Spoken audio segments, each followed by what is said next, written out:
Ini adalah demonstrasi aplikasi Apotek ya. Bisa digunakan di tab, di device HP ataupun bisa di komputer ya. Ini saya menggunakan tab. Di sini ada dashboard ya, ada dashboard informasi untuk laba kotor hari ini, total retur pembelian, ada obat stop minimum, dia informasi, ada obat expired ya seperti itu. Di sini ada untuk top 5 obat terlaris ya.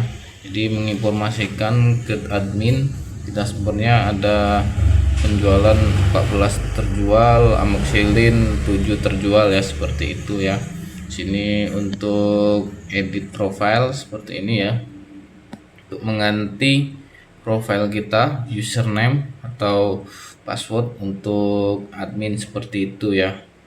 Nah, di sini ada data kategori ya. Data kategori bisa kita tambah seperti ini. Namanya apa seperti itu. Paracetamol seperti itu boleh, apa kategorinya. Ini bisa kita nonaktifkan jika mau dinonaktifkan ya. Jadi tidak bisa dipilih seperti itu. Bisa juga kita hapus seperti itu untuk apotek ya, seperti itu.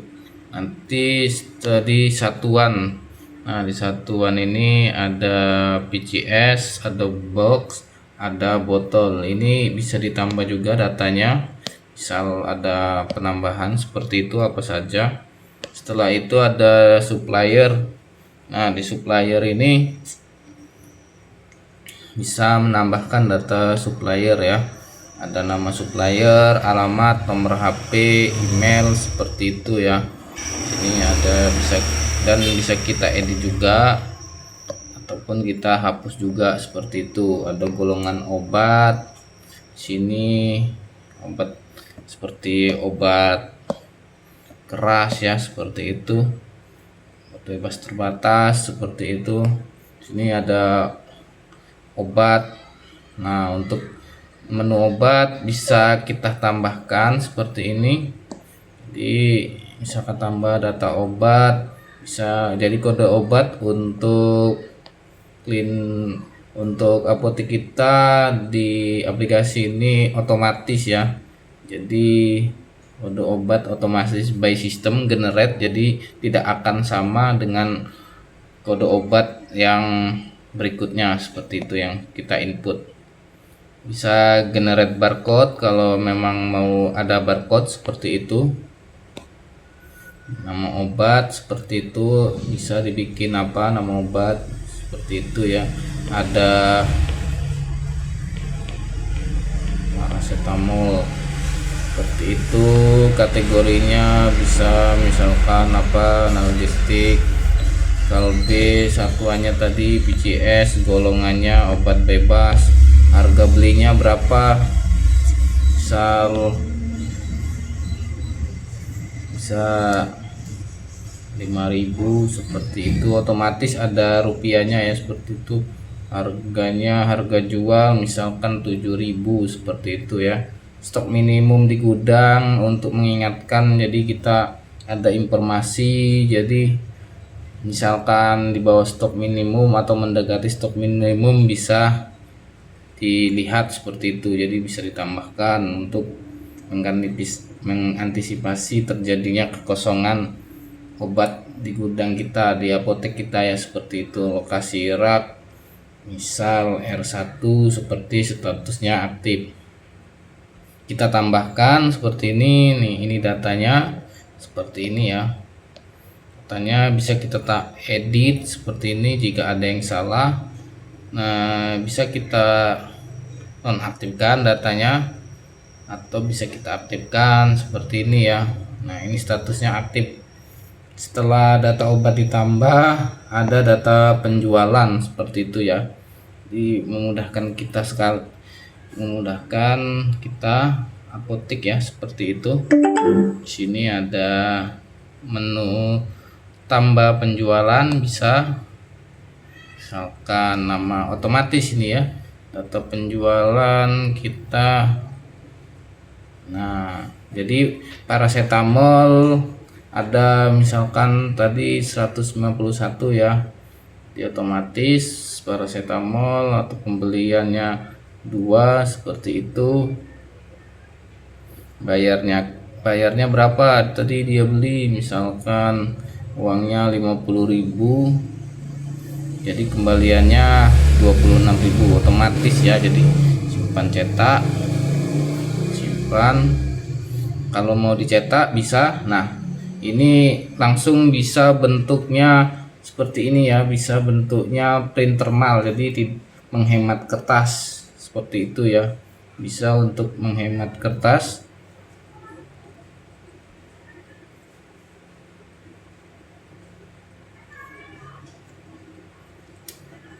Itu bentuk cetakannya ya.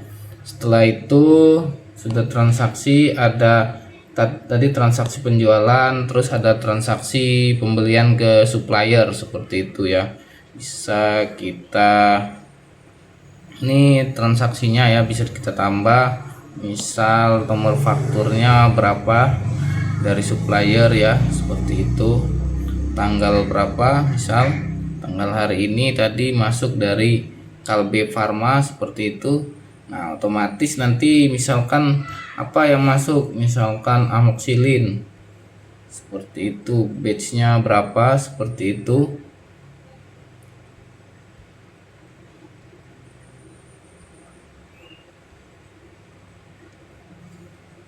Harga beli berapa, kuantitinya seperti itu ya.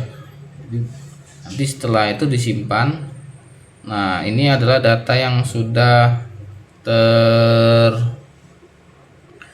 input ya, seperti ini. Nanti misalkan nomor faktur 21 seperti ini, kita cetak. Jadi otomatis nanti faktur ini ketika kita pembelian otomatis menambah stok ya, seperti itu, menambah stok di data obat kita seperti itu ya. Ada retur,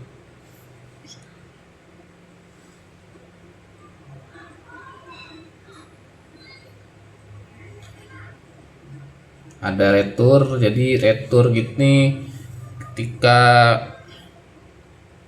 kita membeli ya, seperti itu ya.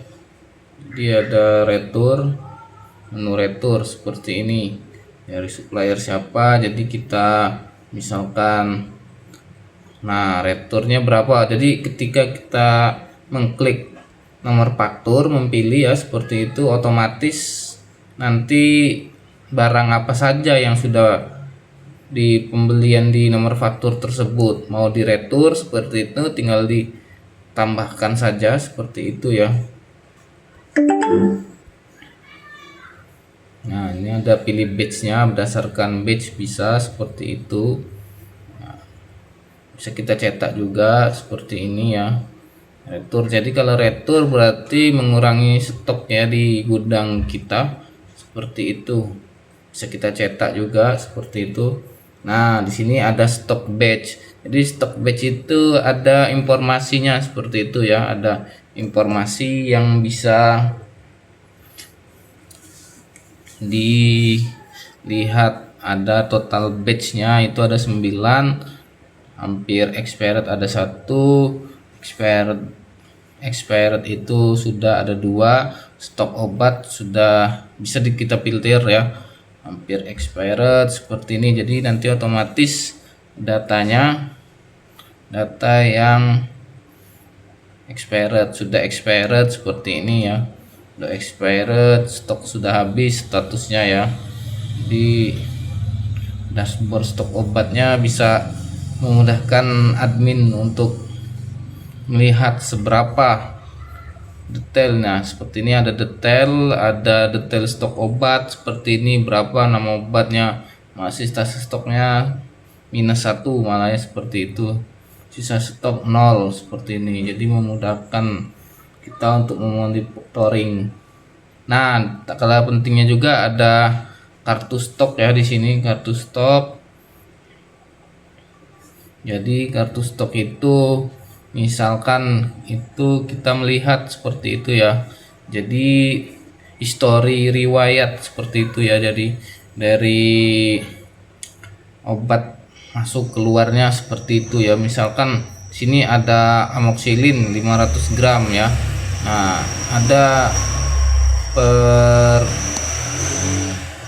ada bisa kita filter tanggalnya seperti ini, mau tanggal berapa seperti itu.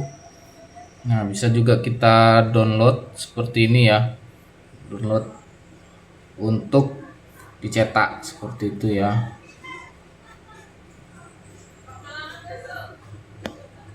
Nah, di sini ada tanggal 13 bulan 2 itu ada keluar barang tipe keluar ya, seperti itu ya.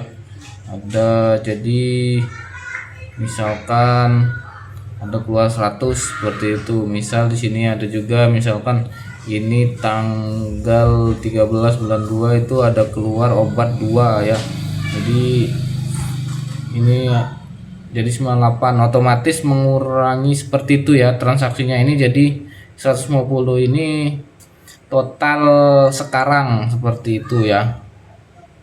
Total sekarang, jadi total real di gudang ini untuk rinciannya berapa seperti itu. Kartu stok. Nah, di stock of name di sini ada bisa kita menambahkan stock of name seperti itu. Jadi stock of name tanggal berapa seperti itu keterangannya.